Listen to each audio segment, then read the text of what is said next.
you definitely want to draw itself and play itself out. The upset, one of the biggest upsets in boxing history, because before this guy was known well, all he did was raise hell, and you know who I'm talking about already. So needless to say, some of you may be very young and you don't remember this other fighter, but you definitely know the fighter that I'm about to speak of, and his name is Cassius Clay. And he upset the Bear, Sonny Liston. No one thought that Muhammad Ali would make it outside of the first round, let alone stop the Bear with the brash talk and the high elevation of temper, going into levels of bravado with this guy. I mean, this guy, Muhammad Ali, drove a bus across the country full of people at 2 a.m., pulled onto Sonny Liston's driveway on his lawn, and started screaming out in his front yard while his family was asleep. 2 a.m. Who does that? So needless to say, you gotta back that up. And it ain't bragging if you can back it up. And Ali definitely backed it up. So that fight right there was the upset of the century.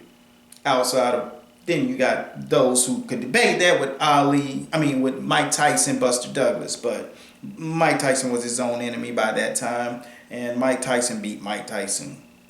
The zaniest fight in boxing history.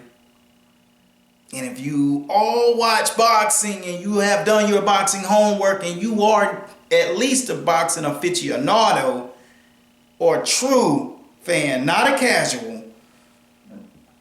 Well, even the casuals, if you're old enough, should know about this fight. The zaniest fight in boxing history goes down. I give the check to the Fan Man, Holyfield Riddick Bowe. The second version of that fight comes out of nowhere. A Fan Man jumping from a plane. This guy was absolutely insane and absolutely bananas. And he got his butt absolutely whipped as he landed on the turnbuckle of the freaking fight.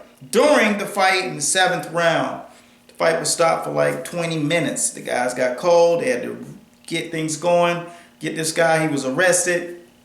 You know, it's just not, too many things like that are just not going to happen over a period of time. That was just absolutely asinine for that guy to even think of doing something like that. But he is in American history, at least in a sports venue. And, you know, at the same time, that's kind of reaching for bananas to go that far to be noted in history. Write a journal, write a book, do a biography or something, getting on another way. That was absolutely crazy. And that's why that gets the Zany Award. Now, we're going to go to one of the biggest robberies in the boxing era. Controversial fights have happened over a period of time. Some are so big and because they've drawn such a spotlight, and you got guys like the Mildred Taylor Chavez fight, one of the biggest robberies when it comes to controversy. It was controversial. Richard Steele stops the fight with 2 seconds left. But in his defense, he didn't know it was 2 seconds left. He heard the 10-second warning timer. But Mildred Taylor was mangled. You know, at that moment, everyone was upset. But if you look at it over time, the guy looked dead on his feet. One more punch could have killed him. But one of the biggest, like I said, that goes down as the most controversial stoppages. Only because of the mass hysteria that it caused when it happened. But when you look back at it, you know, there was a call for duty. And you don't want a body on your hands if you were a referee. If you could have stopped it, you know, you stopped the fight. Whether stop it 1 punch too soon than 1 punch too late. So that automatically gets it. And when it comes down to it, Holyfield's in a couple of these because He also was in a controversial decision with Lennox Lewis in Holyfield 1, where Lennox Lewis clearly beat Holyfield up throughout that entire fight. To only walk away with a draw, and that was boxing robbery. The second fight, Holyfield really won. They gave it to Lennox Lewis. That's what you call everything coming back full circle. So, what you give and what you get. So those two fights go up under robbery and controversy. And it was definitely controversial. All right, now we're going to go into fights that were stopped due to damage. Do you want to see Mayweather Pacquiao fight get to the point where it's so bloody, brutally knots and cuts? That's stop. Because the guys who have that right now are Shane Mosley and Vargas. Vargas had a knot over his freaking eye. He couldn't even see anything. It was welded shut. It was like when Mitch Green was hit by Mike Tyson. But Tyson didn't have gloves on. Shane Mosley did. And they had to stop that fight. The second fight was Holyfield Rockman. The super knot. So damage due to injury. That fight. Will Floyd Mayweather, Manny Pacquiao mimic that fight? I don't know. It's a lot of blood and gore and knots and swellage and inflammation going on there. That's going to take some serious punching or headbutts. And of course, Lennox Lewis, Klitschko. Vitaly, the big brother. When Lennox jabs him and rips his eye, he had to get 61 stitches in his eye. It was horrid. You could see it. It looked like a fish mouth when he ripped it wide open. But Vitaly still wanted to fight. His mouth was split wide open from the inside out. So, fights stopped by damage and accumulative damage. These three fights definitely reign supreme. You could probably think of other ones, but you'll have to really think of them. But these are definitely significant. They were horrid to look at. All three of them. And the ultimate war. The ultimate warrior. And you guys all know who that was. The epic trilogy.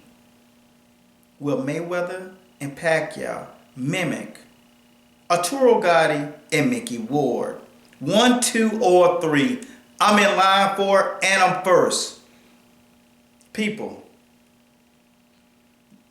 I don't know if you guys have been watching and following social media on a regular basis, but there comes a time when a fighter holds on to something for a certain reason, because the reason for him to let it go wasn't valid. Well, how I'm going to approach this next and last topic is that I think right now, and I truly believe that Floyd Mayweather used to love that O. But the magnitude of this event, people, listen to me, truly do not stop it. The magnitude of this event has surpassed anything any of us have lived to watch and ever experienced, because there has not been this much involvement in social media with any fight. The Canelo fight, the De La Hoya fight, social media wasn't even relevant when Floyd fought De La Hoya, so those were the record-breaking numbers. Then we broke it again with Canelo Alvarez and Floyd Mayweather. But that is nothing, absolutely nothing. This thing is surpassing and tipping points in venues and arenas that have nothing to do with sports, let alone the casual fan, the mainstream audience, the insurgents of ABC, NBC, CBS, all of these channels and ESPN all coming to the forefront to embrace and have boxing a part of their menu, a part of their entree. And that's where we are right now. As I watch Floyd and Manny train, I don't think it's about just the victory now. I think these boys have been put in a position internally because they both are great. That I think right now, without further ado, that these guys are all both fighting and training to put on the fight of their lives. Win, lose, or draw, nobody loses this fight because of the epic proportions that this fight and the tidal waves, the tsunami that it's brought to the forefront for all of the mainstream American audience, the UK, China, everywhere on this globe will have some kind of connection to Pacquiao Mayweather. And Mayweather Pacquiao will be one of these scenarios. But the question is, which one of these scenarios will this fight mimic? You tell me. Leave it in the comment box. Which fight that I just named will this fight mimic?